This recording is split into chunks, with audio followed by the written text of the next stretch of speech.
Hello friend, आपका अपने channel e learning with Hina ma'am channel पर स्वागत है।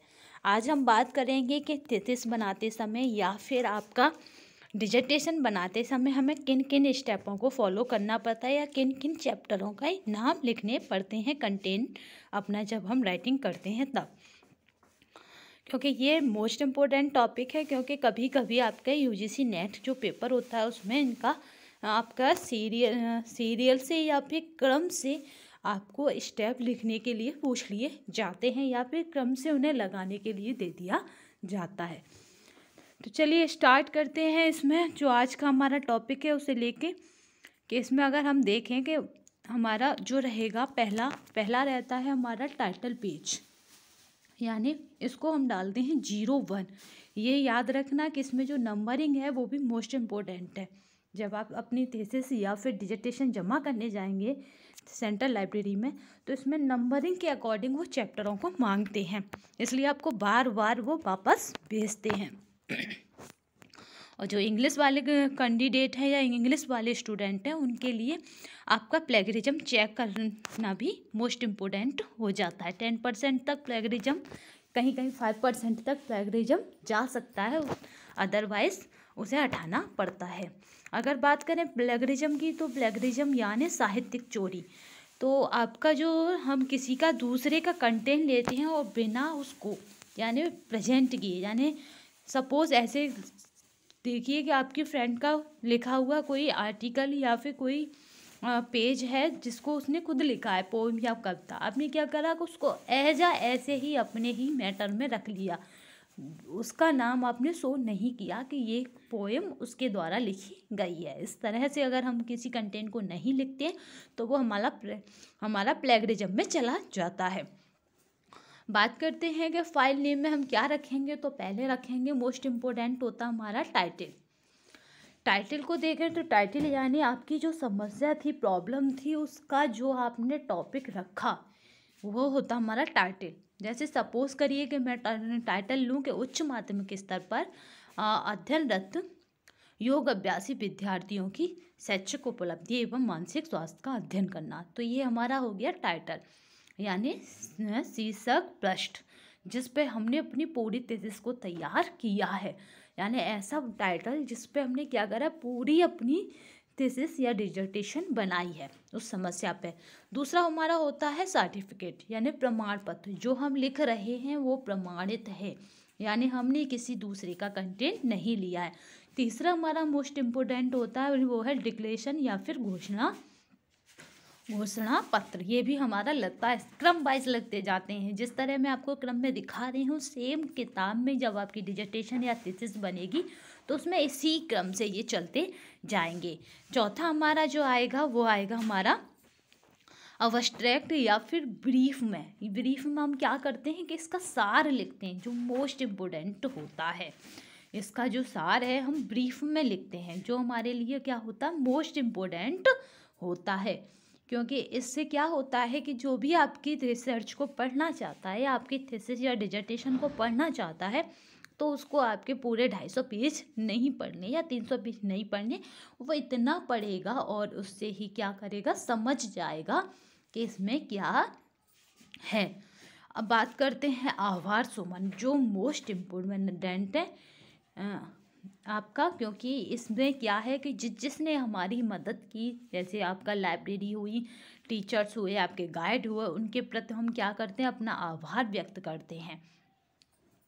जो इंग्लिश वाले कैंडिडेट हैं वो इस साइड और हिंदी वाले इस साइड को रखते जाएंगे।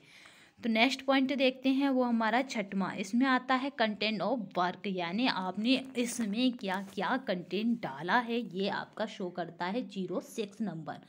यानी जो अच्छा रीडर होता है थीसिस और रिसर्चर पढ़ने का, वो आपकी नंबरिंग से ही आपके मैटर को देख लेता है कि 06 पर क्या होना चाहिए, कंटेंट वर्क। तो विषय अनुक्रमण का हम क्या करेंगे, हिंदी वाले डालेंगे, जबकि इंग्लिश वाले कंटेंट ऑफ वर्क डालेंगे।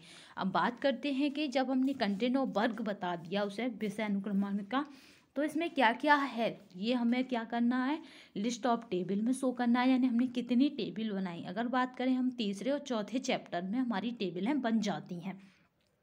क्योंकि जो तीसरा चैप्टर है वो टूल्स के बारे में बताता है और चौथा चैप्टर है वो टूल्स को अप्लाई करने के बाद उससे मिले डाटा के बारे में बताता है। तो उससे क्या होता है, हमारे टेबलें बनना स्वाभाविक है। तो हम क्या करते हैं, टेबलों का भी क्या करते हैं, बताते हैं कि हमारे में कितनी टेबल हैं और किस किस पेज पर हैं, लिस्ट ऑफ फिगर। फिर हम क्या करते हैं, उसमें फिगर के बारे में बताते हैं कि ये फिगर हैं तथा ये फिगर का मतलब होता है आपके, हमने जो ग्राफ या डायग्राम बनाए हैं या फिर हमने क्या करा, कुछ फ़ोटो वगैरह भी लगाए हैं या फिर किसी भी तरह का उसमें किया है। ग्राफ को हम तीसरे में रखते हैं, जबकि फिगर हमारा होता है कि हमारे द्वारा कोई भी डायग्राम जैसे डिजाइन किया गया हो। जैसे हम बात करें सपोज इसमें, तो आपका फ्लो चार्ट जो है वो आपके फिगर में आ जाएगा। फ्लो चार्ट हुआ आपका, कंटेंट चार्ट हुआ, जिसको आपने कंटेंट चार्ट के थ्रू आपने कोई बात अपनी कही है, वो सब इसमें आ जाता है आपका फिगर में। चौथा जो होता है लिस्ट ऑफ ग्राफ्स, इसमें क्या होता है, स्टैटिक्स के जितने ग्राफ बनेंगे आपके चौथे चैप्टर में वो आप इसमें दिखाओगे। फिर आ जाता है आपका संक्षेप सूची, यानी इसमें हम क्या करते हैं, फिर अपना कंटेंट के बारे में संक्षेप में बताते हैं। नेक्स्ट चलते हैं आपका 11 पॉइंट, इसमें क्या होता है, आपका प्रेफरेंस होता है यानी प्रस्तावना। यहाँ से शुरू होता है आपका अपना कार्य जो आपके लिए मोस्ट इम्पोर्टेंट होता है। ठीक है, प्रेफरेंस से फिर आता हमारा चैप्टर 1, जिसमें हम क्या, चैप्टर 1 को हम शॉर्टकट में क्या भी कह देते हैं आपकी, वो हमारा इसमें बताते हैं कि क्या है, यानी हमारा इससे ही पूरी रिसर्च डिजाइन हो जाती है चैप्टर 1 से। चैप्टर 2, चैप्टर 3, इसी तरह हमारे चैप्टर बढ़ते जाते हैं और चैप्टर 4 तक और हम इसी तरह डालते जाते हैं। चैप्टर 2, चैप्टर 3, चैप्टर 4 इस तरह चलता जाता है। पांचवा हमारा जो चैप्टर बनता है वो बनता है कंक्लूजन, यानी हमने क्या निष्कर्ष निकाला, क्या इसका समाधान रहा, किस तरह ये उपयोगी है। तो ये बनता है हमारा चैप्टर 5, यानी इसको बोलते हैं हम कंक्लूजन। बाद में हमारा कंक्लूजन देने के बाद सबसे मोस्ट इम्पोर्टेंट अगर जो वो रहता है पेजेस, वो रहते हैं रेफरेंस के, क्योंकि अगर आप इंग्लिश के हैं तो आपको रेफरेंस बिना दिए कंटेंट चेक नहीं करा सकते।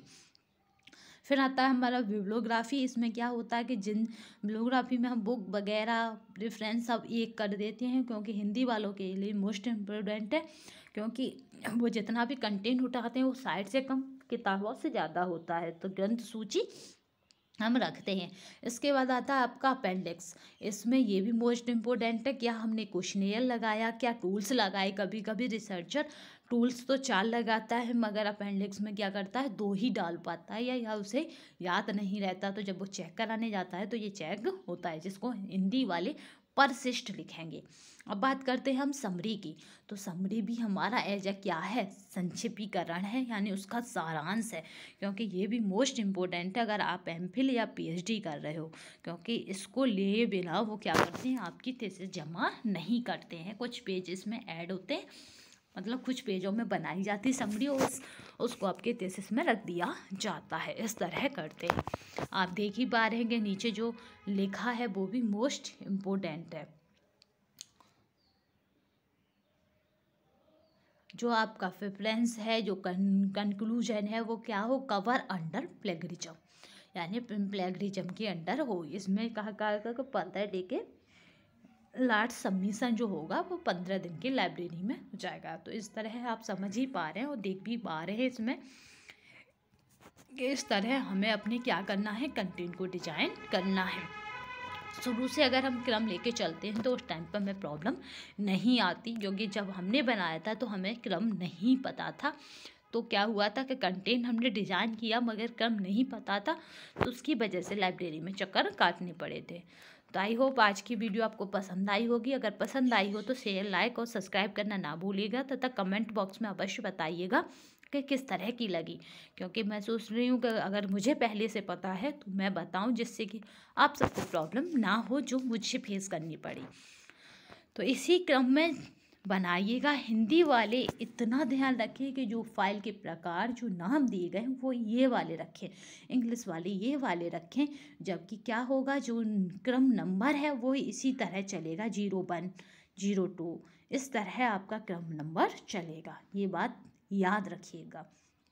क्रम नंबर दोनों में एक सा ही चलेगा ये वाला, बट इंग्लिश वाले ये यूज करेंगे और हिंदी वाले उसकी जगह ये यूज करेंगे।